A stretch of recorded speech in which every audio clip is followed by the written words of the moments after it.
ایک شخص جنگل میں لکڑیاں کاٹنے جایا کرتا تھا تو شیر سے دوستی ہو گئی، یعنی ڈائریکٹ بادشاہ سے دوستی ہو گئی، اور بادشاہ بھی وہ جو جنگل کا بادشاہ ہے، جنگل کے بادشاہ سے دوستی ہو گئی۔ اب وہ لکڑہارا غریب آدمی تھا، لکڑیاں تو کاٹنی ہوتی تھیں۔ جنگل کا بادشاہ اعلان کر دیتا جانوروں کو کہ میرا دوست آیا، ایک تو کوئی تنگ نہ کرے، اور دوسرا یہ کہ سب لوگ مل کے اس کے ساتھ تعاون کریں۔ کبھی کوئی جانور لکڑیاں اکٹھی کراتا، کبھی کوئی اپنی پشت پہ گدھا، بیل، گھوڑا، خچر رکھ کے وہ لکڑیاں باہر چھوڑنے آتا۔ تو اب اس کی بڑی دھوم مچ گئی جنگل کے اندر۔ لکڑہارا مزدور تھا، وہ بادشاہ سے دوستی کر کے بادشاہ ہی بن گیا۔ وہ گھر آ کے نا بیوی کو اکثر بتاتا کہ میرا ایک دوست ہے، میں جاتا ہوں تو ساری پہلے ہی مخلوق کھڑی ہوتی ہے میرے استقبال کے لیے۔ دوستی جو بڑے سے ہو گئی ہے۔ بنا ہے شاہ کا مصاحب تو پھر ہے اتراتا، وگرنہ شہر میں غالب کی آبرو کیا ہے۔ ہمیں تو پوچھتا ہی کوئی نہیں، یہ تو بنا ہے شاہ کا مصاحب تو پھر ہے اتراتا، وگرنہ شہر میں غالب کی آبرو کیا ہے۔ تو وہ لوگوں کو بتاتا، بیوی کو بھی بتاتا دوست ہے، تو بیوی کہنے لگی اتنی تو تعریفیں کرتا، یہ نہیں بتایا کہ وہ جنگل کا شیر ہے، پر میرا دوست بتا دیا۔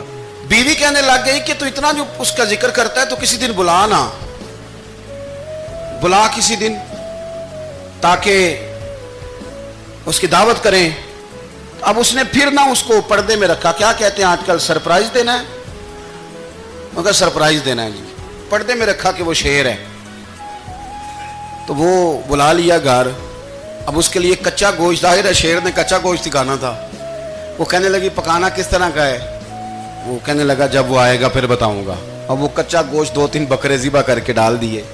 وہ آ گیا شیر، اور پھر امی کہتے ہیں جب وہ آیا نا تو اس کی بیوی نے دیکھا تو اس نے ایک سخت جملہ کہہ دیا، کہنے لگی اوہو میں سمجھی تھی پتہ نہیں کون ہے، اس طرح کے درندے تیرے یار ہیں، کتے بلے دوست بنائے ہوئے ہیں، یہ کیا بات ہوئی؟ خیر وہ شیر نے سن لیا، گوشت کھایا، وہ چلا گیا۔ اگلے دن لکڑہارا لکڑیاں کاٹنے گیا تو شیر نے ملاقات کرتے ہی لکڑہارے سے کہا کہ یہ نا کلاڑی اٹھا اور میری پشت پہ نا ایک زخم کر دے۔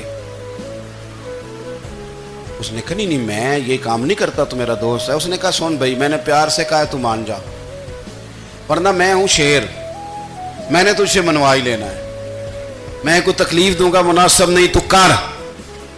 اس نے کلاڑی اٹھائی اور اس کی پشت پہ ایک زور سے زخم لگا دیا، خون بہنے لگا۔ اس نے کہا تو نے آج کے بعد آنا ہے، لکڑیاں کاٹنی ہے، تجھے کوئی کچھ نہیں کہے گا۔